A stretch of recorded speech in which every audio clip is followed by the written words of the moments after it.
إن الحمد لله نحمده ونصلي على رسوله الكريم أما بعد أعوذ بالله السميع العليم من الشيطان الرجيم من همزه ونفخه ونفثه بسم الله الرحمن الرحيم ولقد آتينا موسى الكتاب وجعلنا معه أخاه هارون وزيرا۔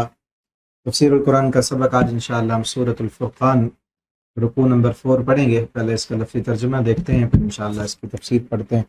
وَلَقَدْ آتَيْنَا، اور بلا شبہ یقیناً آتینا ہم نے دی موسیٰ علیہ السلام کو الکتاب کتاب، وجعلنا اور ہم نے بنایا معہ اس کے ساتھ اخاہ اس کے بھائی ہارون کو وزیر اصل لفظی معنی ہوتا ہے بوجھ اٹھانے والا، بوجھ ساتھ بٹانے والا، اٹھانے والا۔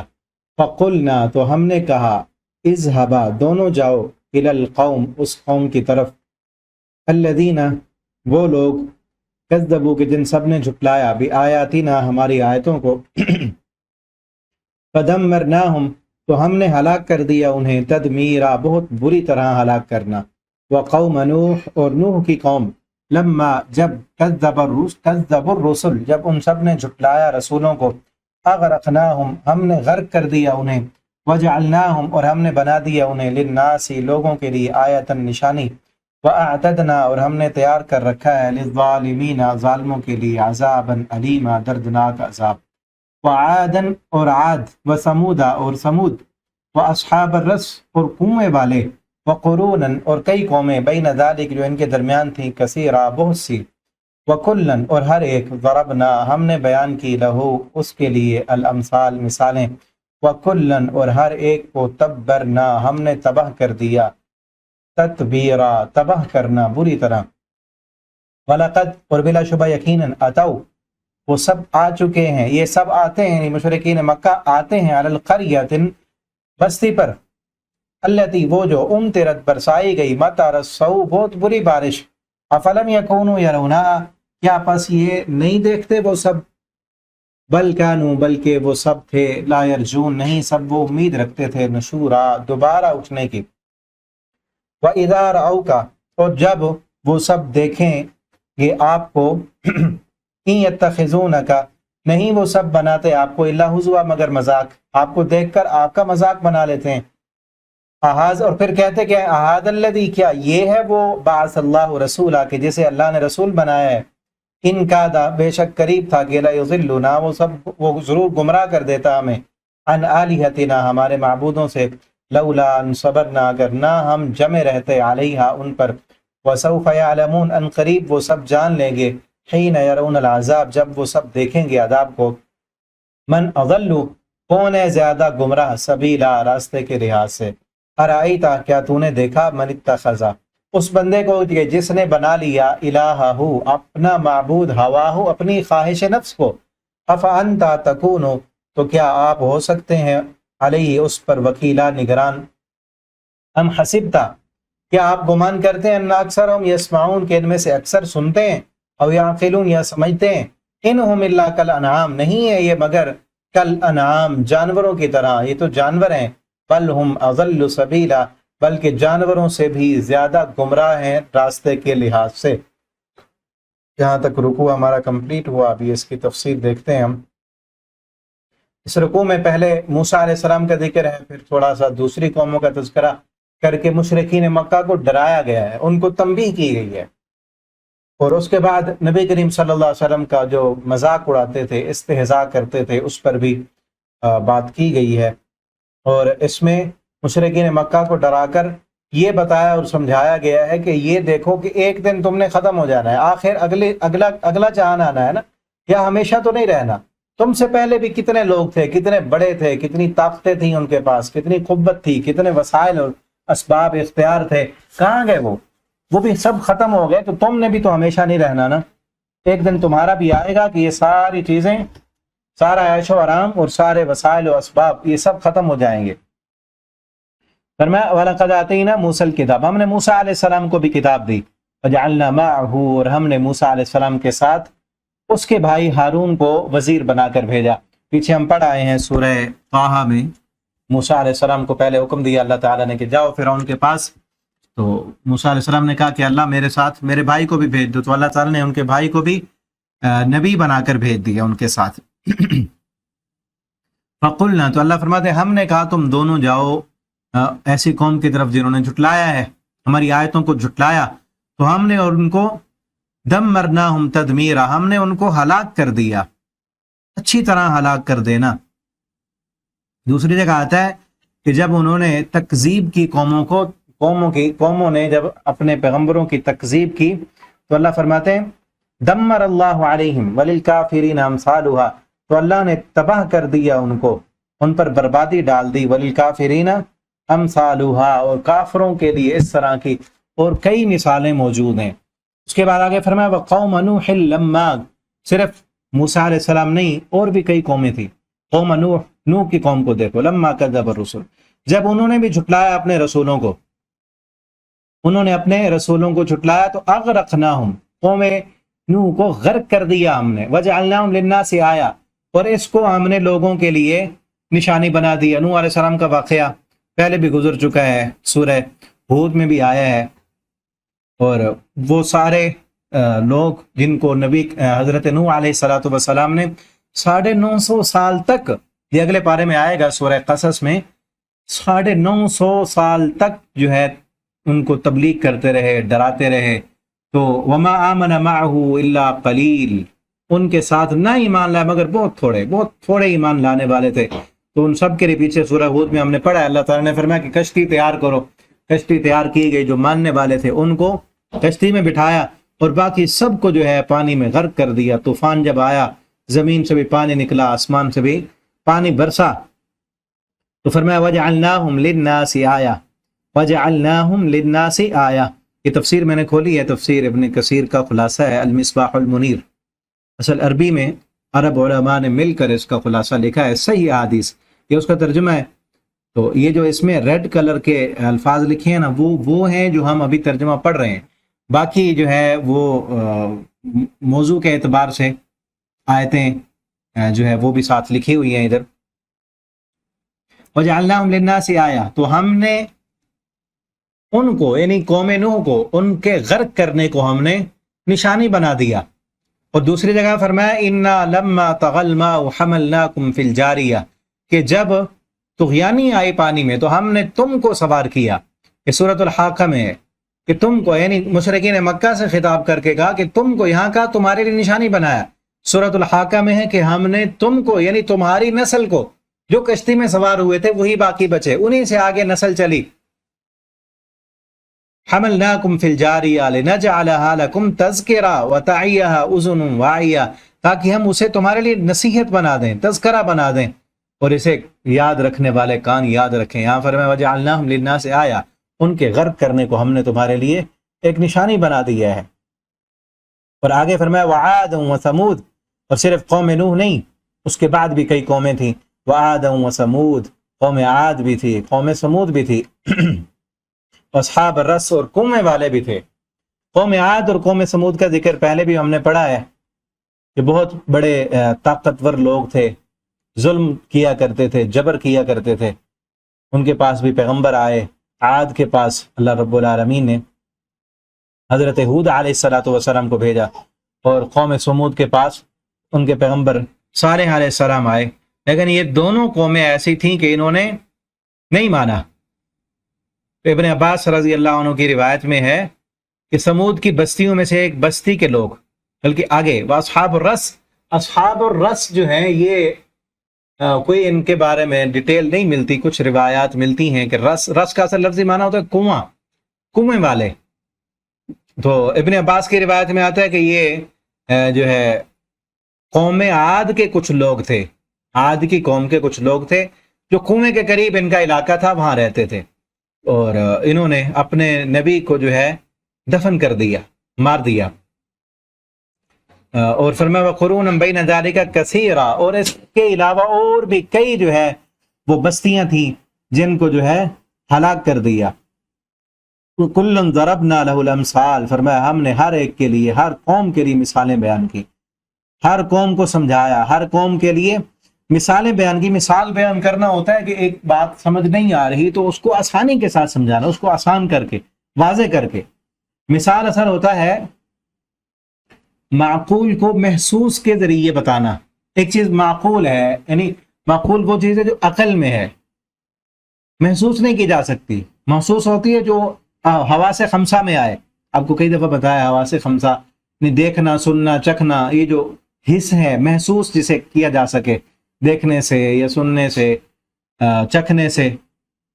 تو معقول وہ بات ہے جو ابھی ذہن میں ہے، عقل میں ہے. بس جس طرح قیامت کے متعلق خبریں ہیں، عقل میں ہیں، ٹھیک ہے نا. تو اب اس کو مثال کے ذریعے سمجھانا یہ حصہ ہے.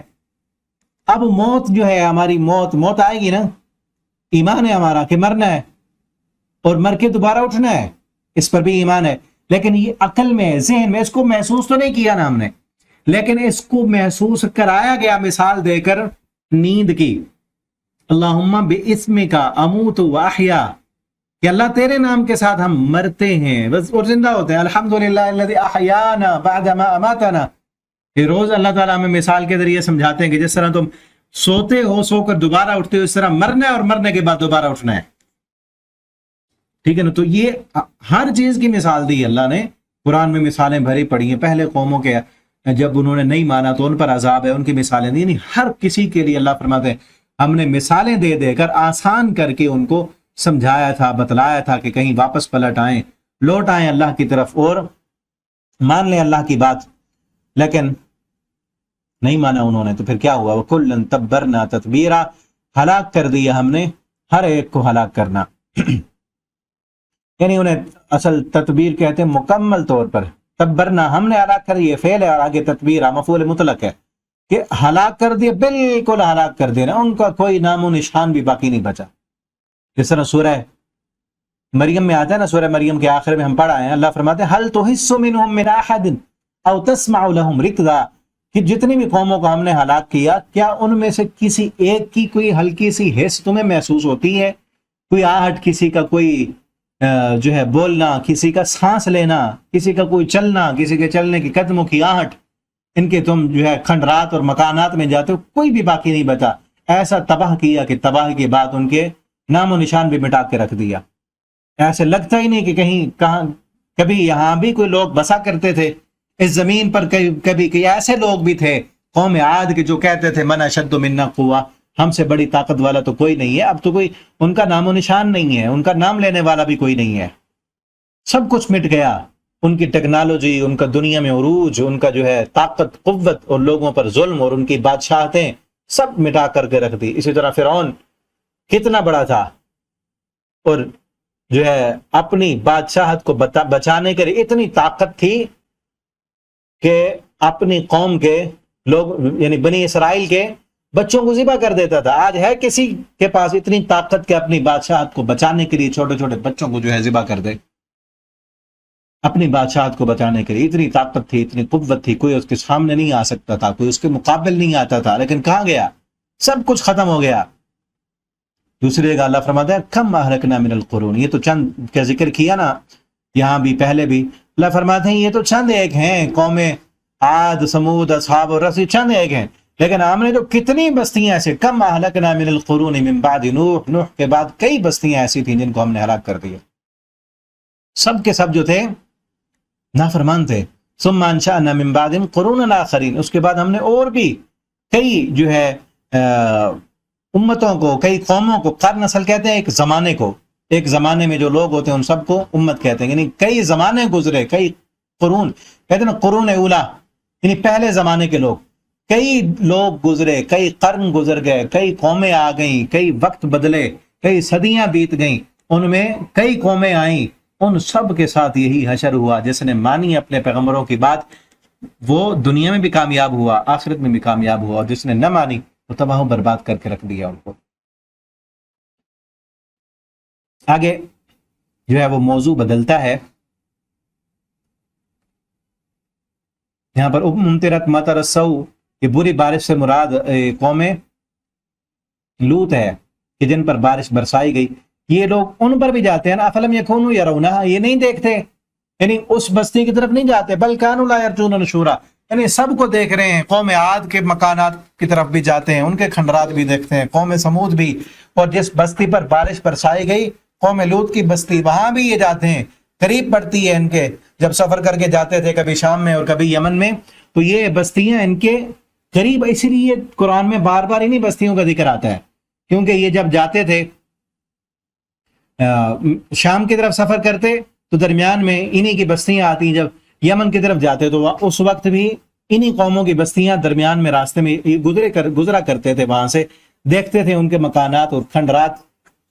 اللہ فرماتے ہیں کیا نہیں جاتے؟ افلم یکونوا یرون، انہوں نے نہیں دیکھی ہیں بستیاں جن کا ہم ذکر کر رہے ہیں؟ کیا ان قوموں کو نہیں جانتے یہ؟ ان کے مکانات اور محلات اور پہاڑوں کو تراش تراش کر جو گھر بنایا کرتے تھے، ان کو نہیں پتا اس کا؟ لیکن اصل بات یہ ہے بل کانوا لا یرجون نشورا، بلکہ یہ دوبارہ جی اٹھنے کا یقین ہی نہیں رکھتے، ان کو کوئی امید ہی نہیں، یہ سمجھتے ہیں کہ ہم بس اس دنیا کی رونقیں ہیں، اسی کی لذتیں ہیں، اسی کا سب کچھ ہے، مر جائیں گے مٹی ہو جائیں گے بس سارا کچھ ختم ہو جائے گا، بلکہ کہانی ختم تو نہیں ہونی، کہانی تو اس وقت آغاز ہوگا، اصل زندگی تو اس وقت شروع ہوگی جب مرنے کے بعد دوبارہ جی اٹھیں گے۔ بل کانوا لا یرجون نشورا، بلکہ ان کو دوبارہ جی اٹھنے کا یقین ہی نہیں ہے۔ وَإِذَا رَأَوْكَ، یقین نہیں ہے نا تو حالت کیا ہے؟ نبی کریم صلی اللہ علیہ وسلم کا استہزاء کرتے ہیں، مذاق اڑاتے ہیں۔ یہاں سے آگے وہی موضوع چینج ہو رہا ہے کہ نبی کریم صلی اللہ علیہ وسلم کا تمسخر کرتے ہیں، مذاق اڑاتے ہیں، جب آپ کو دیکھتے ہیں تو کیا کہتے ہیں؟ یتخذونک الا ہزوا، آپ کو مذاق بنایا ہوا ہے انہوں نے، تو کیا کہتے ہیں؟ ھذا الذی بعث اللہ رسول، کیا اس کو اللہ نے رسول بنا؟ یہ نہیں پوچھنے کے لیے کہ یہ یعنی کوئی نیا بندہ جیسے آتا ہے کہ یہ رسول ہے، اس لیے نہیں، بلکہ جانتے تو تھے، پہچانتے تھے، تمسخر کرنے کے لیے اس کو رسول ہم جیسا، ما لہذا الرسول، کیسا، پیچھے پڑھا ہے نا ابھی اسی سورت کی ابتدا میں پہلے رکوع میں، ما لہذا الرسول یأکل الطعام ویمشی فی الاسواق، کیسا رسول ہے یہ، کھانا بھی کھاتا ہے، بازاروں میں تجارت بھی کرتا ہے، ہم جیسا ہی تو ہے، اس کی بیوی بھی ہے، بچے بھی ہیں، ہم جیسا ہے، ٹھیک ہے نا؟ تو آپ صلی اللہ علیہ وسلم کا استہزاء کرتے، مذاق اڑاتے، ھذا الذی بعث اللہ رسولہ، اس کو اللہ نے رسول بنانا تھا، یعنی اس کو بنانا تھا جس کا دنیاوی لیول میں کوئی معیار نہیں، کوئی سٹیٹس نہیں، کوئی مقام نہیں، یعنی ایک تو ہم جیسا ہے اور پھر دنیاوی اعتبار سے اس کا کوئی ہم میں کوئی بڑا اونچا مقام بھی نہیں ہے، اونچے مقام والے سردار تو اور ہیں، اسی لیے تو وہ کہتے تھے نا کہ اس کا گھر ہو، سونے کا محل ہو، اس کے لیے باغات ہوں، اس کے ساتھ فرشتے ہوں، کوئی آگے پیچھے لاؤ لشکر ہو، کوئی جو ہے مقام ہو، کوئی سٹیٹس ہو، تاکہ لوگ دنیا کے پیسے ہوں، دولت ہو، تاکہ دولت سے جس کو چاہے اپنا بنا لیں۔ وہ دوسری جگہ اللہ فرماتے ہیں وَإِذَا رَآكَ الَّذِينَ كَفَرُوا، جب یہ لوگ آپ کو دیکھتے ہیں نا کافر، إِن يَتَّخِذُونَكَ إِلَّا هُزُوًا، یہ آپ کو مذاق ہی بناتے ہیں، ہر وقت آپ کا مذاق اڑاتے رہتے ہیں۔ اور یہاں کیا ہے؟ ھذا الذی بعث اللہ رسولہ، کہتے ہیں کہ اسی کو اللہ نے رسول بنایا تھا، مذاق کرنے کے لیے، استہزاء کرنے کے لیے، اور آپ صلی اللہ علیہ وسلم کی تنقیص کرنے کے لیے۔ تو اللہ تعالیٰ نے اس کا جواب دیا، سورۃ الانعام میں پیچھے پڑھا ہے ہم نے، اللہ فرماتے ہیں یہ صرف آپ کا مذاق نہیں اڑا رہے ہیں پیغمبر صلی اللہ علیہ وسلم، آپ کو دلاسا دینے کے لیے، تسلی دینے کے لیے، وَلَقَدِ اسْتُهْزِئَ بِرُسُلٍ مِّن قَبْلِكَ، آپ سے پہلے کئی رسولوں کا مذاق اڑایا جا چکا ہے، سب کا مذاق اڑایا گیا ہے۔ ہم بھی دیکھیں، ہم بھی سوچیں، ہم بھی اسی مشن پر ہیں نا، ہم اگر قرآن پڑھتے ہیں، پڑھاتے ہیں، دین کی دعوت دیتے ہیں، لوگوں کو اسلام کی طرف بلاتے ہیں، نماز کی طرف بلاتے ہیں، تو آج بھی بین ہی اسی طرح جو صحیح معنوں میں نبی کریم صلی اللہ علیہ وسلم کا مشن لے کر، آپ کی دعوت لے کر لوگوں کو دین کی طرف بلائے گا، اس کا بھی مذاق اڑایا جائے گا۔ اگر مذاق نہیں اڑایا جا رہا تو سمجھو اس طرح کا مشن لے کے نہیں آ رہے ہم۔ تو کیا کہتے تھے؟ ھذا الذی بعث اللہ رسولہ، کیا اسی کو اللہ نے رسول بنایا تھا؟ اور آج دیکھ لیں جو صحیح معنوں میں دین کی دعوت دینے والے ہوں گے علماء، ان کو مذاق اڑایا جائے گا۔ کیا بڑی مشہور جملہ بولا جاتا ہے کہ ملا کی دوڑ مسجد تک، ان کو تو مسجد تک ہی ہے بس، جب بھی بلاتے ہیں مسجد کی بات کرتے ہیں، جب بھی آئیں گے کہیں گے مسجد چلو نماز پڑھنی ہے، ابھی تو پڑھ کے آئے، دن میں 5 دفعہ بلاتے رہتے ہیں۔ یہ مسجد میں رب ملتا ہے جو رب کے ساتھ جوڑنے والا ہے، اس کا استہزاء اور مذاق، اور کس کس طرح کے نام رکھے جاتے ہیں، ٹھیک ہے نا؟ کبھی مصلی کہہ کر پکارا جاتا ہے، کسی کو جو ہے مولوی، اصل تو مولوی کا معنی جو ہے سٹیٹس اور مقام بڑا اونچا ہے، مولا والا، رب والا، لیکن ہمارے معاشرے میں اس کو ایسے جو ہے استہزاء کرنے کے لیے، مذاق اڑانے کے لیے، اور اصل انگریز جب گیا نا یہاں سے برصغیر سے، جب اس نے دیکھا کہ اب میری زور نہیں چلتا، بس نہیں چلتا، وہ جب یہاں سے گیا تو اس نے طبقاتی تقسیم کی، یہ بات میں پہلے بھی بتا چکا ہوں، طبقاتی تقسیم کی اس نے کہ کوئی سیٹھ ہوں گے، کوئی چودھری ہوں گے، کوئی ملک، کوئی خان، اور اسی میں جو ہے کچھ جو ہے وہ درزی، کوئی موچی، کوئی جو ہے وہ کمیار، یہ سارے اس نے تقسیم کی، اور کم درجے میں اس نے مولوی کو بھی وہیں رکھا۔ آج دیکھیں کوئی مقام نہیں ہے، کوئی عزت نہیں ہے، کوئی حکومت کی طرف سے کوئی جامعات کو، مدارس کو، مساجد کو کوئی ان کے لیے بجٹ نہیں ہے۔ ہم دیکھ لیں ہر چیز کے لیے حکومت کے خزانے میں بجٹ ملتا ہے، لیکن مساجد و مدارس کے لیے خود سارے جتنے بھی چلانے والے ہیں مدرسے، مساجد، وہ خود ہی جو ہے ایک دوسرے سے تعاون لے کر چندہ اکٹھا کر کے وہ چلاتے ہیں، تربیت کرتے ہیں، بچوں کو پڑھاتے ہیں، سکھاتے ہیں، اور پھر یہی لوگ جو کچھ نہیں دینے والے ان پر زبانیں نکال کر ان کا تمسخر مذاق اڑانے والے ہوتے ہیں۔ اور یہ آج سے نہیں ہے، جب سے دنیا بنی، اللہ نے جب سے پیغمبروں اور رسولوں کا سلسلہ شروع کیا ہے اس دنیا میں بھیجنے کا، تب سے رسولوں کا مذاق اڑایا جا رہا ہے۔ وَلَقَدِ اسْتُهْزِئَ بِرُسُلٍ مِّن قَبْلِكَ فَحَاقَ بِالَّذِينَ سَخِرُوا، اللہ فرماتے پھر ہم نے ایسے نہیں چھوڑ دیا۔ یہاں پر سورۃ الانعام میں آگے فرمایا کہ ان مذاق اڑانے والوں کو ہم نے ایسے نہیں چھوڑا، پھر کچھ عرصے تک تو انہوں نے مذاق اڑایا، تمسخر کیا، پیغمبروں کی انسلٹ کی، توہین کی، لیکن پیغمبر اپنے مشن پر ڈٹے رہے تو ان قریب فتح پیغمبروں کی ہوئی۔ حاق بالذین سخروا، جس چیز کا وہ مذاق اڑاتے تھے ان قریب اسی مذاق تمسخر اڑانے والی چیز نے، یعنی عذاب کا مذاق اڑاتے تھے نا، کہتے تھے کہاں ہے عذاب، کب آئے گا، کیسے آئے گا۔ یہ مشرکین مکہ بھی بار بار یہی کہتے تھے، متی ھذا الوعد ان کنتم صادقین، اگر تم سچے ہو تو وعدہ کب ہے، کب آئے گی قیامت۔ تو اسی قیامت نے ان کو آ کے گھیرا، یعنی اسی عذاب نے، قیامت بھی آ کے گھیرے گی، اسی عذاب نے ان کو آ کر گھیرا۔ ان کو پتہ چلا کہ کیسے انہوں نے اس عذاب کا مذاق اڑایا تھا۔ اب اسی کو دیکھ لیں، پیچھے جو ابھی گزرا ہے، قوم نوح لما کذب الرسل، نوح کی قوم نے بھی عذاب کا مذاق اڑایا۔ نوح علیہ السلام جب کشتی تیار کر رہے تھے، سورۃ العاد میں پیچھے پڑھا ہے نا، سورۃ الہود میں، جب نوح علیہ السلام کشتی تیار کر رہے تھے تو نکلتے گزرتے ساتھ سے تو مذاق اڑاتے کہ دیکھو یہاں کوئی سمندر نہیں، کوئی دریا نہیں، کوئی پانی کا نام و نشان نہیں، ریت کے ٹیلے ہیں، صحرا ہے، صحرا میں کشتی بنا رہا ہے، کشتی صحرا میں چلائے گا۔ اب دیکھو ہم پہلے کہتے تھے نا کہ اس کا دماغ صحیح نہیں ہے، اور وہ کہتے تھے کہ ہمارے معبودوں کی توہین یہ کرتا ہے، یہ کہتا ہے یہ بت کچھ نہیں کر سکتے۔ آج ود، سوا، یعوق، یعوث، نصر، وہ جو انہوں نے بت بنائے تھے، نوح علیہ السلام کہتے ہیں کچھ نہیں کر سکتے، تو وہ کہنے لگے کہ ہمارے معبودوں نے ان کو چھو لیا، ان کا اب دماغ بھی معاذ اللہ خراب ہو گیا۔ مذاق اڑاتے تھے، تمسخر کرتے تھے۔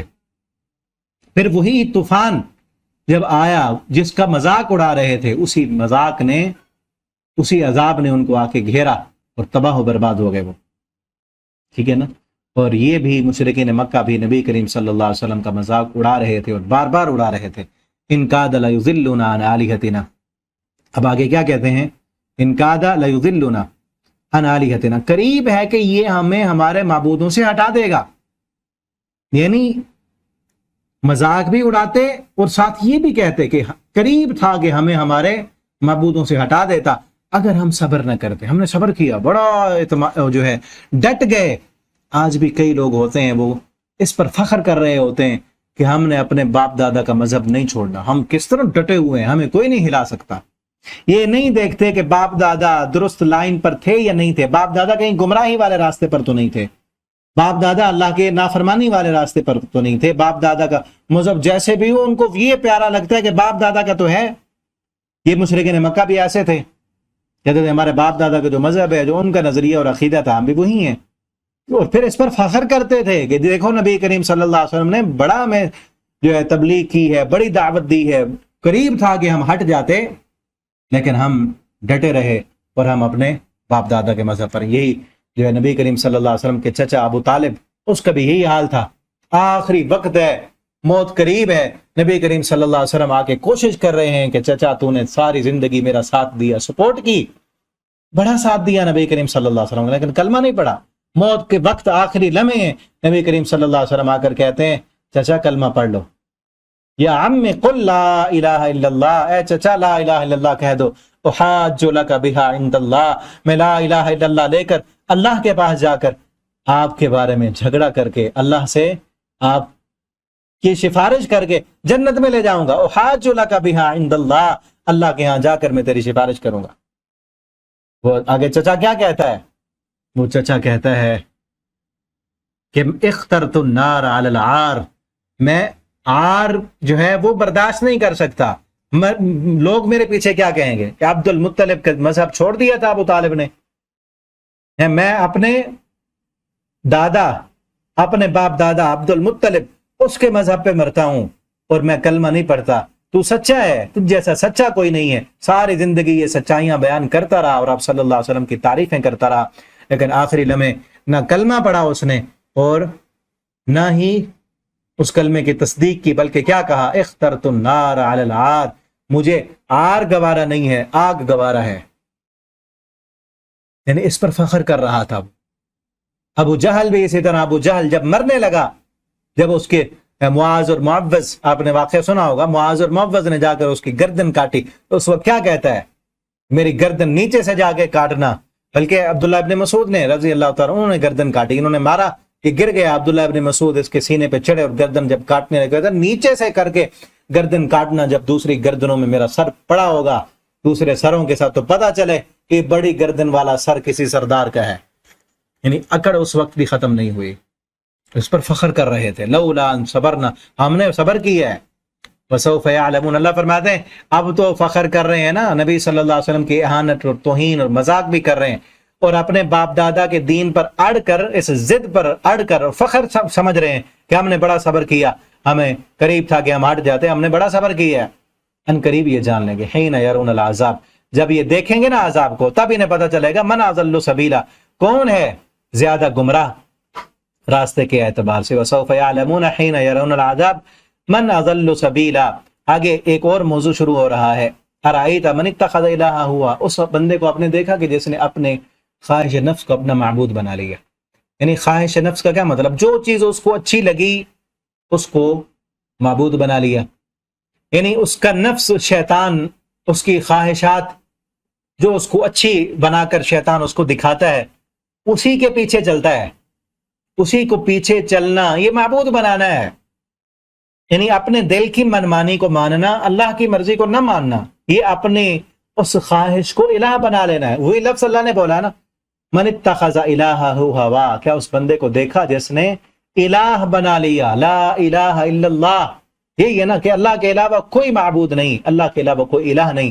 اور جو بندہ اپنی خواہش نفس کو، اپنا مذہب، اپنی جو پسند، جو اس کو اچھا لگتا ہے، جو اس کو پسند آتا ہے، اسی کے پیچھے چل رہا ہے، ایسے سمجھ لو اس نے اپنی خواہش نفس کو اپنا مذہب بنا لیا، دین بنا لیا، اپنا معبود بنا لیا۔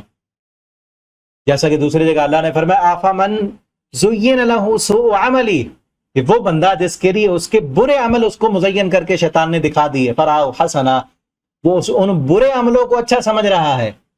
کتنا بڑا دھوکہ ہے شیطان کی طرف سے، کتنا بڑا دھوکہ ہے، ٹھیک ہے نا۔ تو یہ کس بندے کو ہوتا ہے؟ جو قرآن کو ترجیح نہ دے، جو اللہ کے احکامات کو ترجیح نہ دے، تو شیطان اس کو ورغلاتا ہے، بہکاتا ہے، اس کی منمانی، اس کی مرضی، شیطان اس کو اچھے، اس کے برے عمل اس کو اچھے بنا کے دکھا دیتا ہے۔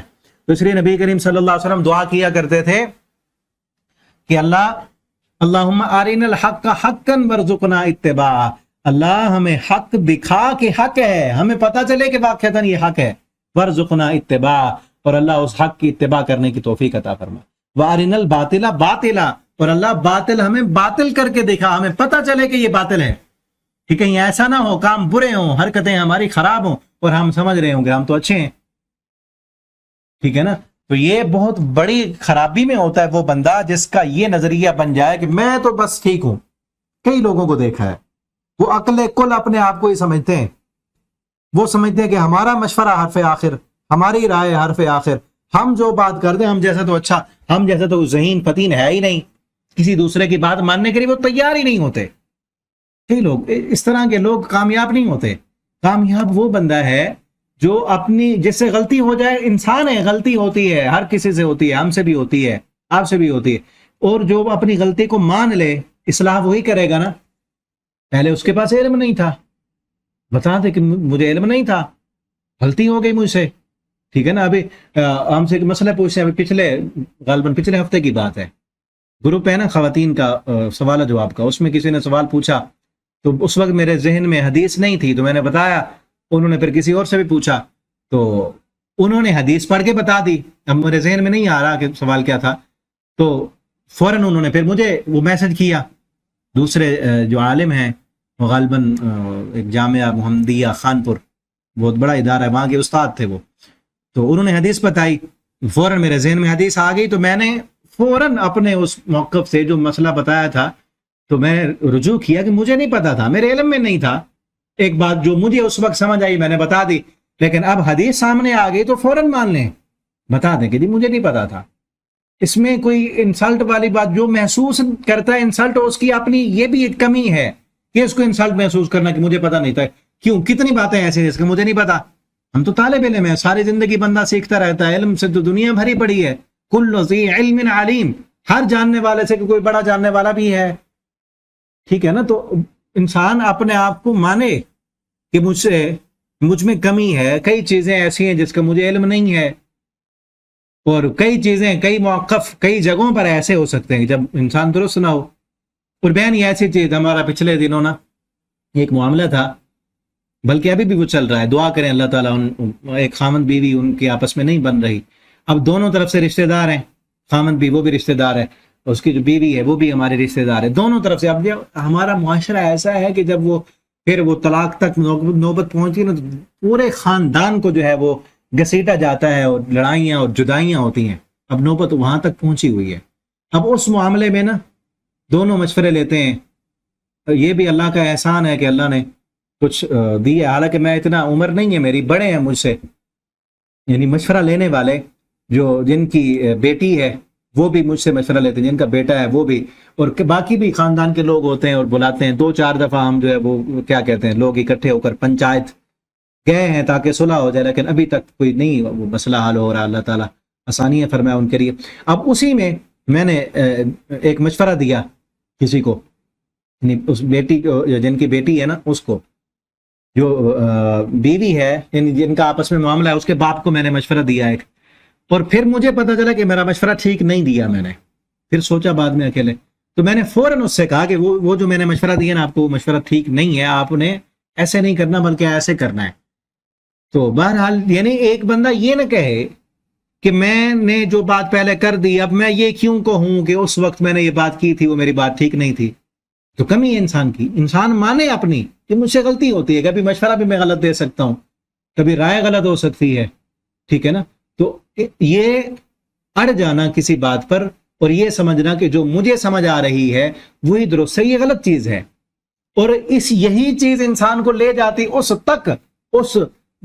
یعنی اس لیول تک لے کے جاتی ہے جو انسان اپنی غلطی کو غلطی نہیں مانتا، اس انسان کو اس کی رائے، اس کی خواہش نفس اس کو اس لیول تک لے جاتی ہے کہ جس کے بارے میں اللہ نے فرمایا افرأیت من اتخذ الہہ ہوا، کہ اس نے اپنی خواہش نفس کو معبود بنا لی ہے، کہ میری رائے کوئی الہ تو نہیں، میری رائے کوئی قرآن کی آیت تو نہیں، میری رائے کوئی حدیث تو نہیں ہے، ٹھیک ہے نا؟ بعض لوگ اپنی رائے کو معبود نہیں بناتے بلکہ اپنے باپ کی رائے، اپنے استاد کی رائے، اپنے امام کی رائے، کہ امام صاحب نے کہہ دیا، فلاں استاد نے مشورہ دے دیا، کہ وہ اس کی بات کوئی جو حرف آخر تو نہیں ہے، ٹھیک ہے نا؟ یہ اصل وہ لوگ کر رہے ہوتے ہیں جو پڑھے لکھے نہیں ہوتے، دنیاوی اعتبار سے بھی بالکل علم سے کورے ہوتے ہیں، جن کے پاس دنیا کا علم ہو، کسی ڈگری پر ہوں، وہ سمجھتے ہیں، وہ یہ سمجھ رہے ہوتے ہیں۔ بلکہ پچھلے دنوں 2-3 دن پہلے کی بات ہے، میں اپنے بیٹے کی دوائی لینے کے لیے گیا ایک ڈاکٹر کے پاس، ڈاکٹر کے پاس بیٹھے تھے، اس ڈاکٹر کے پاس نا فون آیا، کال آئی، کسی سے بات کر رہا تھا، وہ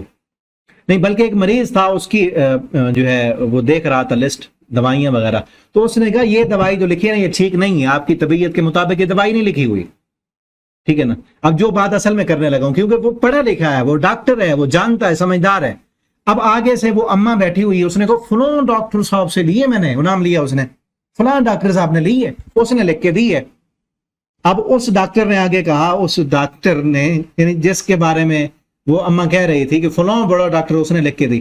ہمارا اصل جو ہے خرابی کی بنیاد یہ ہے کہ ہم کوئی ذہن میں آ جائے نا، کوئی اچھا لگ جائے تو ہم سمجھتے کہ اس کی ساری چیزیں ہی ٹھیک ہیں، چاہے وہ ڈاکٹر ہو، کوئی پیر ہو، کوئی امام ہو، استاد ہو، پھر اس کی غلطیاں بھی ہمیں اچھائیاں لگنے لگ جاتی ہیں، وہ اماں بھی اس طرح کی دیاتی تھی، اس نے کو فلاں نے لکھ کے دی. اب وہ آگے ڈاکٹر صاحب کہتے ہیں کہ اس نے کوئی حدیث تو نہیں لکھ دی تمہیں، اس نے کوئی حدیث تو نہیں لکھی. یعنی اس ڈاکٹر کی اپنی رائے، اسے غلطی ہو سکتی ہے تشخیص میں، اس میں غلطی ہو گئی، یا اس وقت آپ کی طبیعت کچھ اور ہو، آپ طبیعت بدل چکے، یہ دوائی تو اب آپ کے لیے اچھی نہیں ہے. یعنی وہ پڑھا ہے نا، پڑھا لکھا ہے، ڈاکٹر ہے، اس کو پتا ہے کہ غلطی ہو سکتی ہے. ہاں حدیث لکھ دی ہے تو اس میں غلطی نہیں ہے، قرآن کی آیت لکھ دی ہے تو اس میں غلطی نہیں ہے. لیکن اس اماں کو بات سمجھ نہیں آ رہی، فلاں ڈاکٹر نے لکھ دی ہے مجھے. تو اس لیے جو انسان اپنی رائے یا کسی اور کی رائے کو یہ سمجھتا ہے کہ وہ حرف آخر ہے، ایسے سمجھو اس نے جس کی رائے کو حرف آخر بنا رہا ہے اس کو وہ الہ بنا رہا ہے. تو ہر کسی کی رائے میں غلطی ہو سکتی ہے، اگر غلطی سے پاک ہے رائے تو وہ محمد رسول اللہ صلی اللہ علیہ وسلم ہے، کیونکہ ان کے بارے میں اللہ رب العالمین نے فرمایا وما ينطق عن الهوى ان هو الا وحی یوحى. ہوا کا لفظ ہے نا، ہوا کہتے ہیں خواہش، اور نبی کریم صلی اللہ علیہ وسلم کے لیے بھی وہی لفظ بولا ما ينطق عن الهوى، یہ اپنی خواہش سے بولتے ہی نہیں. ان هو الا وحی یوحى، جب بھی نبی کریم صلی اللہ علیہ وسلم بولتے ہیں اللہ کی وحی سے بولتے ہیں. آپ کا بولنا، آپ کا کلام کرنا، آپ کا احکام دینا اللہ کی وحی ہے. تو اس لیے جو حدیث ہے، جو قرآن ہے، وہ حرف آخر ہے. جو انسان اپنی رائے کو، امام کی رائے کو، کسی کی رائے کو، بڑے یا چھوٹے کی رائے کو حرف آخر بناتا ہے، سمجھ لو اس نے کیا کیا، اس کو الہ بنا لیا ہے، اس کو بڑا بنا لیا. اور آگے فرمایا افانت تکون علیہ وکیلا، یعنی وہ بندہ جس نے اپنی خواہش نفس کو اپنا وکیل، اپنا الہ بنا لیا، کیا آپ اس کے وکیل بنیں گے؟ آپ اس کی طرفداری کریں گے؟ اس کے سپورٹر آپ بنیں گے؟ بالکل نہیں. یعنی وہ تو اپنے آپ کو بڑا بنا رہا ہے، کسی اور کو، کسی کی بات کو فوقیت وہ کیا دے گا، یا علم کی بات، ریالٹی کی بات، حقیقت اس سے تو کون سا دور ہو جائے گا. شیطان نے اس کے سوچیں اور اس کے جو ہے ذہن، اس کے وہ خوبصورت بنا کے دکھا دی اور اسی کو وہ اپنا معبود بنائے ہوئے. آگے فرمایا ام تحسب ان اکثرهم یسمعون، ایسے لوگ جنہوں نے اپنی خواہش نفس کو اپنا معبود بنا رکھا ہے، یہ اپنے اماموں اور بڑوں کو، ان کی خواہش کو، ان کے ذہن کو اور ان کی سوچوں کو بڑا بنا لیا. آپ کیا سمجھتے ہیں یہ سنتے ہیں؟ ام تحسب ان اکثرهم یسمعون، کہ ان میں اکثر سنتے ہیں، سمجھتے ہیں، ان میں کوئی سمجھنے سوچنے کی صلاحیت موجود ہے؟ او یعقلون، یا ان میں کسی قسم کا کوئی عقل ہے؟ فرمایا نہیں، انہم الا کالانعام، یہ ایسے ہیں جیسے جانور ہوں. آگے فرمایا بل ہم اضل سبیلا، بلکہ راستے کے لحاظ سے جانوروں سے بھی بدتر ہیں. یہ پیچھے ہم پڑھ آئے ہیں نا کہ جانوروں سے بدتر ہونا کیسے ہوتا ہے. کہ جس طرح فرمایا نا، جانور تو اپنی جس مقصد کے لیے اللہ نے جانور کو پیدا کیا، جانور اپنا مقصد پورا کر رہا ہے. جانور کو نا اللہ نے اتنی زیادہ ذہانت دی ہے، جانور کو تو اللہ نے انسان کی خدمت کے لیے پیدا کیا، اور وہ جانور اللہ کا ذکر بھی کر رہا ہے. ما من دابۃ فی الارض یسبح للہ ما فی السماوات و ما فی الارض، زمین و آسمان میں جو بھی کچھ ہے وہ سارے اللہ کی تسبیح کرتے ہیں. ولکن لا تفقہون تسبیحہم، لیکن ان کی تسبیح کو تم سمجھ نہیں سکتے. پیچھے سورۃ النور میں ہم نے پڑھا ہے کہ جتنے بھی جانور ہیں، کوئی چار پائے والے، کوئی زمین پہ رینگنے والے، کوئی جو ہے چلنے والے، کوئی اڑنے والے، سارے کے سارے اللہ کی تسبیح کرتے ہیں. وہ تو اللہ کی تسبیح کر رہے ہیں، لیکن انسان اللہ کی تسبیح، اللہ کے ذکر سے منہ موڑے ہوئے ہے. اس نے اپنی خواہش نفس کو اپنا معبود بنایا ہے. تو جانور جیسا بھی نہ ہوا نا، جانور سے بھی بدتر ہوا، جانور سے بھی بدتر. دوسری جگہ اللہ فرماتے ہیں نا اولئک کالانعام، یہاں فرمایا انہم الا کالانعام. دوسری جگہ فرمایا اولئک کالانعام. کن کے بارے میں؟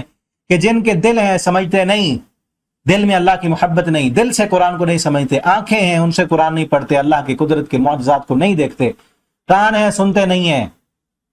اولئک کالانعام، فرمایا یہ جانور ہیں. بل ہم اضل سبیلا، بلکہ جانوروں سے بھی بدتر ہیں. اولئک کالانعام بل ہم اضل، بلکہ جانوروں سے بھی گئے گزرے. یہاں بھی وہی کہا، یہ جانور ہیں بلکہ ان سے بھی بدتر ہیں.